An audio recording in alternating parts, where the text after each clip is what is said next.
front loaded, so you can doze off after I get through that. No harm done.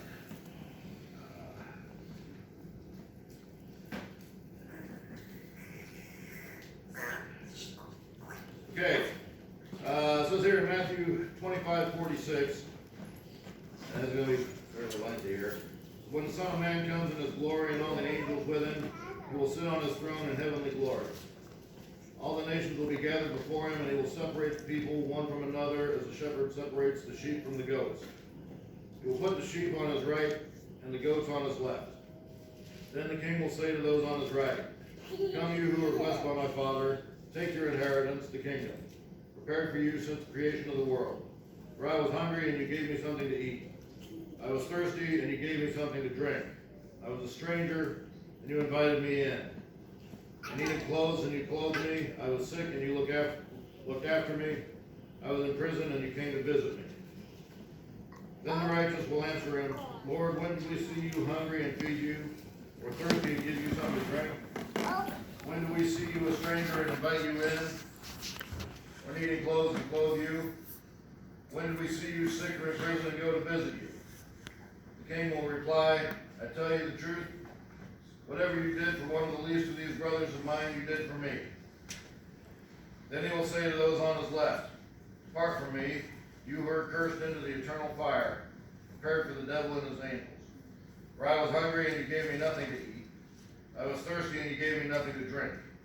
I was a stranger, and you did not invite me in. I needed clothes, and you did not clothe me. I was sick and in prison, and you did not look after me."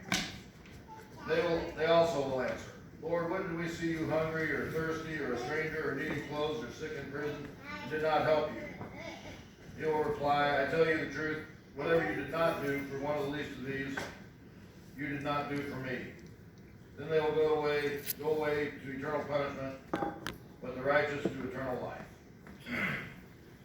So, that was the important bit. Feel free to doze.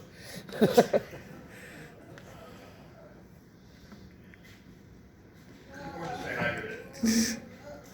Okay. The first time I think I ever really saw Jesus, it was in the rearview mirror of my truck. He looked really, really angry, and it looked like he was calling me a bad name. You know the one, starts with an A, ends with a hole. This is back when I was delivering trailers. I'm sorry, I'm trying to find the right part of my tripod. This is back when I was delivering trailers. I delivered one out to Spokane, Washington, and I was hurrying to try to get this back home on Friday. I was going past Rapid City, South Dakota, at about 85 miles an hour. They got really nice speed limits out there. And it was a really, really hot day, and this dude was hitchhiking along I-90. He did not look like the guy in this picture.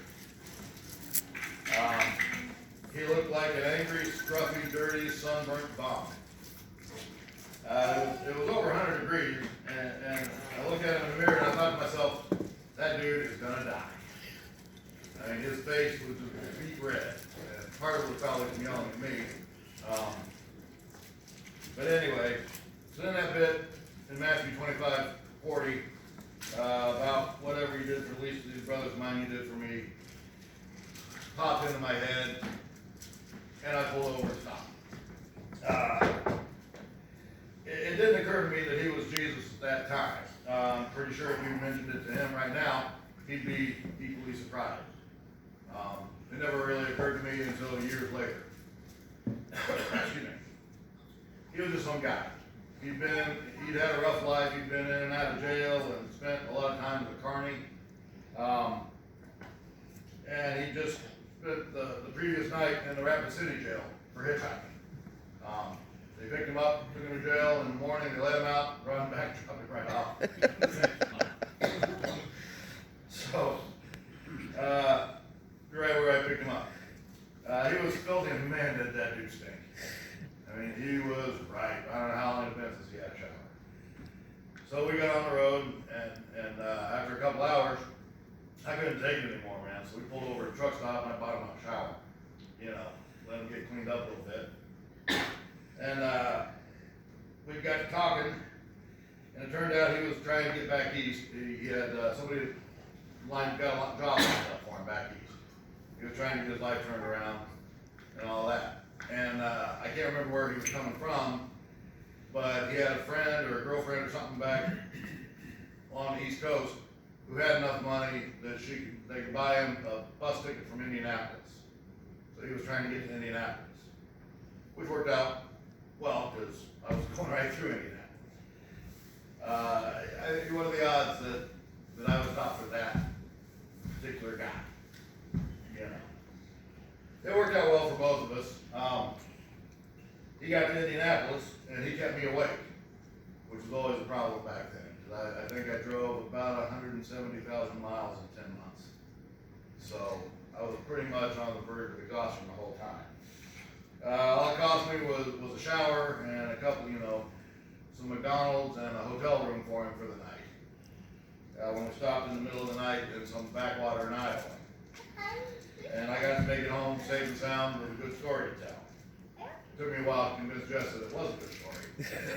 But she got there eventually. I also got to spend a couple of days with a really interesting guy who had a very interesting life, very different from mine.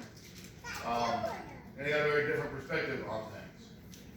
But the thing that I found most surprising me was how much we had in common.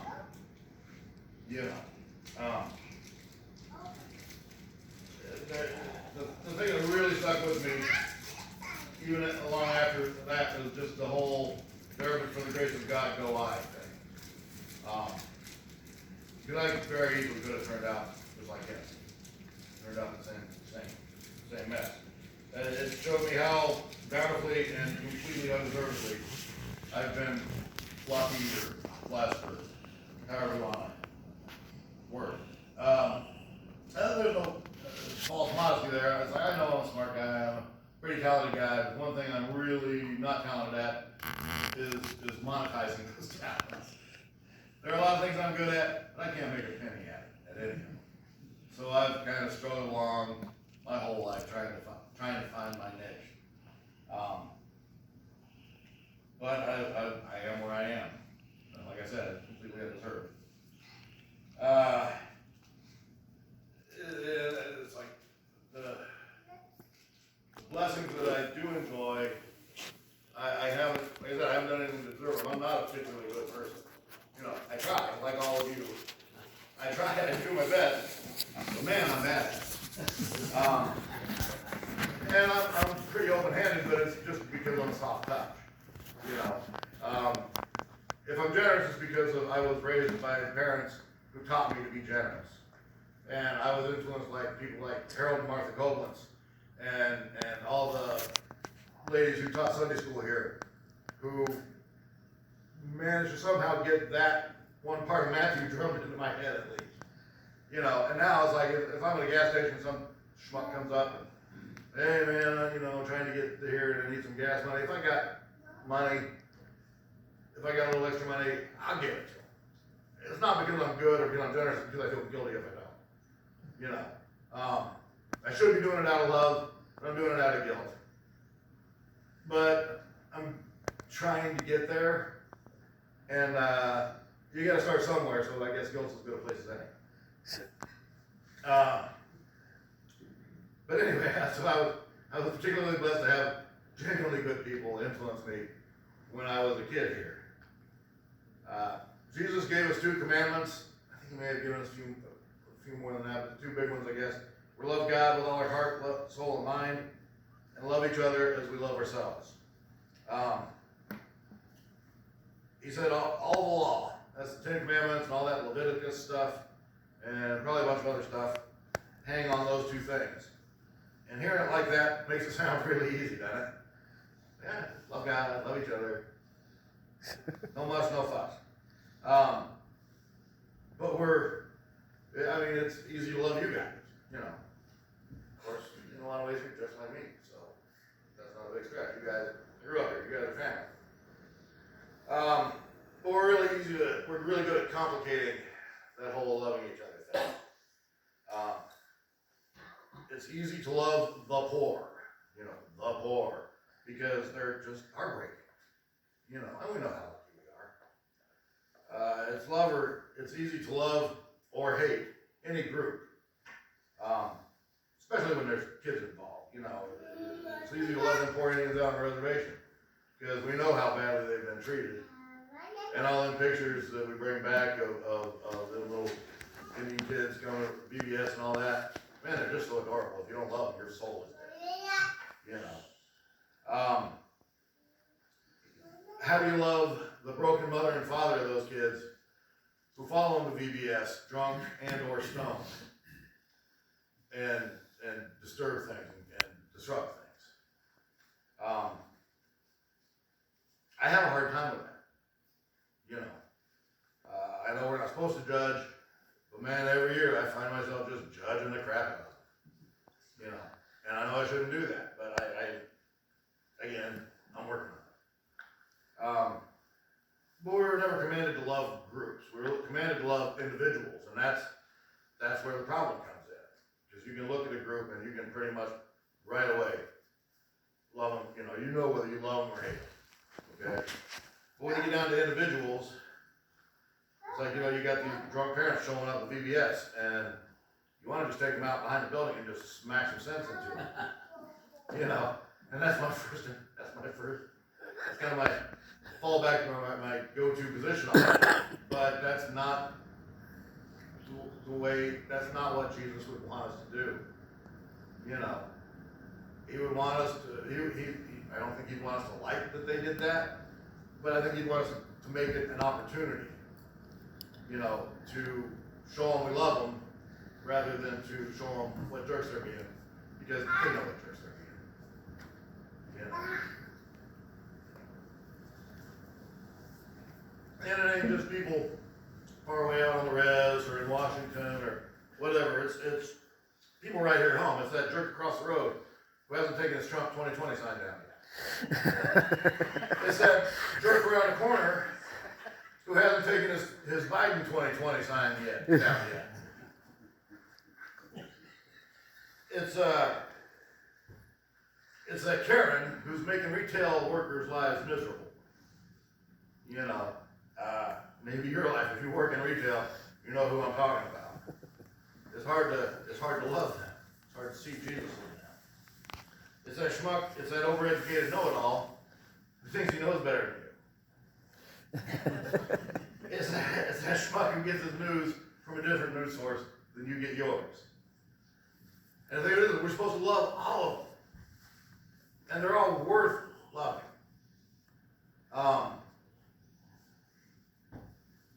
And if we don't love them, if we judge them on whose election sign is in their yard, or what they do on a Friday or Saturday night, we're refusing to love Jesus. We got to learn to see Jesus in these people, I think. It's easy to see Jesus in a young Indian woman walking along the middle of nowhere on the res with a passel of kids on a hot day, or people see Jesus standing in a bread line or in a soup kitchen somewhere, or an abused woman in a shelter, or a man who's lost his job or is having health issues with some kind, can't support his family. You see someone like that and you want to help them, and you don't know where they get their news from. You don't know whose election sign they've got in their yard, or whatever other signs they've got in their yard, or anything like that. You just see them and you want to help them, because it's easy to see Jesus at those times. It's not so easy to see Jesus in that panhandler out by the Walmart. All right? Because we've all heard the stories about these panhandlers, they do their bit for the day, they go home in a Cadillac, and they go home to a better house than we've got, and all that kind of stuff. And while I have my doubts about that, we've all heard those stories, and we're all susceptible to them.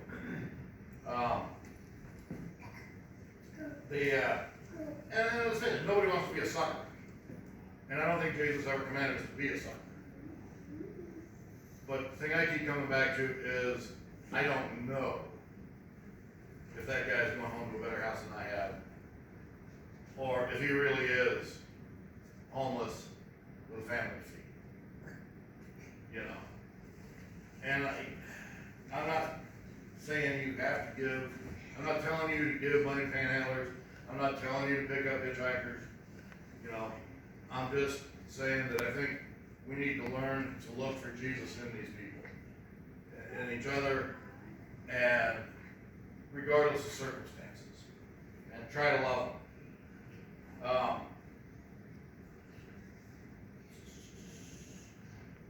I mean, it's not easy. I haven't figured it out. One of the things that I try to go by is that still small voice in the back of my head that caused me to pick up that hitchhiker. You know, sometimes you see somebody and you just, like, that dude needs help. And I think that is Jesus talking to us and saying, help me out here, man. Help a brother out.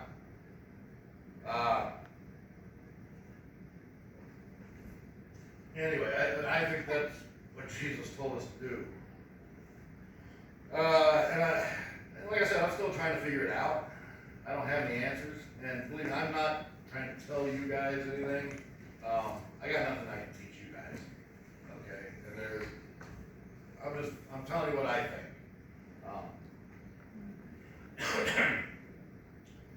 I think we have to start making a conscious effort though, if we're ever going to manage it. I think if we just rely on that still small voice, sooner or later I think we stop hearing it. If we wait for some pang of conscience to make us look for somebody to help, I think we're good at deadening. So I think we gotta make a conscious effort, just not so much to help people, but just to look for Jesus in these people. Okay? And I think if we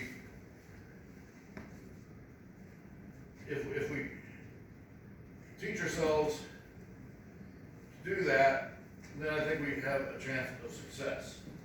I think if we teach ourselves to do that, it won't change them. I mean, me giving that dude a ride to Indianapolis may have made his life easier, but it didn't change his life. Whether he changed his life or not was entirely up to him. Giving $5 or $10 or $20 or a McDonald's gift card or a cup of coffee to a panhandler is not going to change their life. But it might change yours.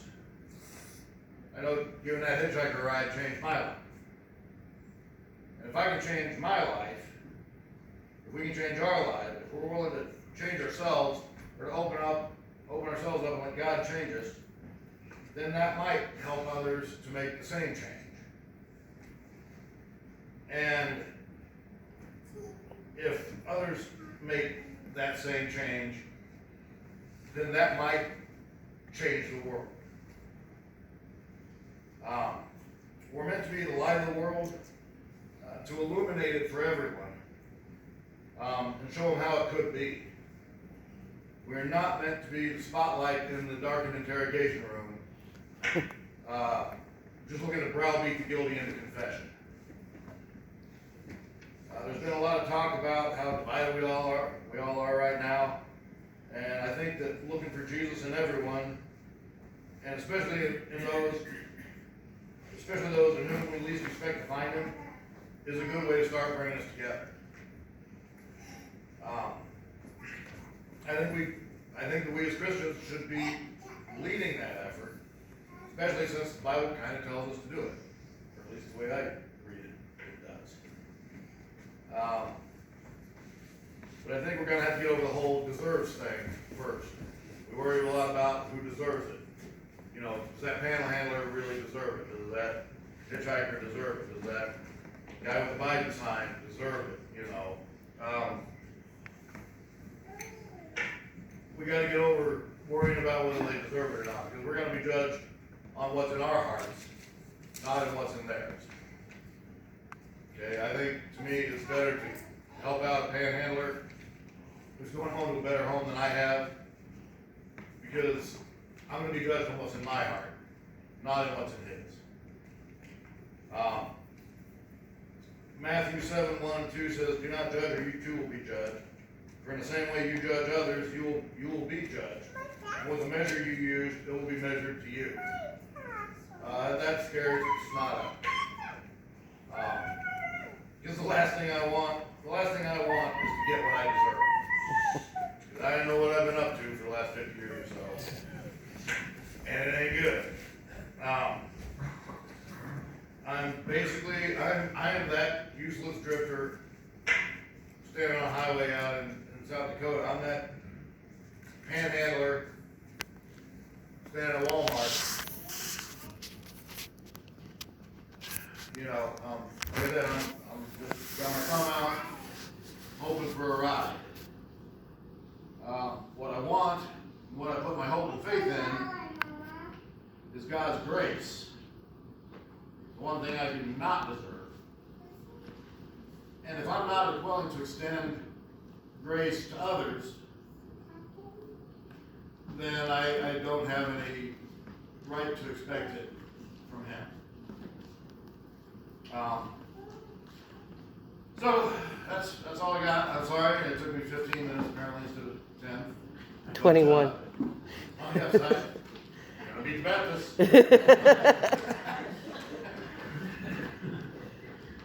Anyway, I hope that made some sense, and maybe at least gave you a little something to think about. Now gonna sing 488.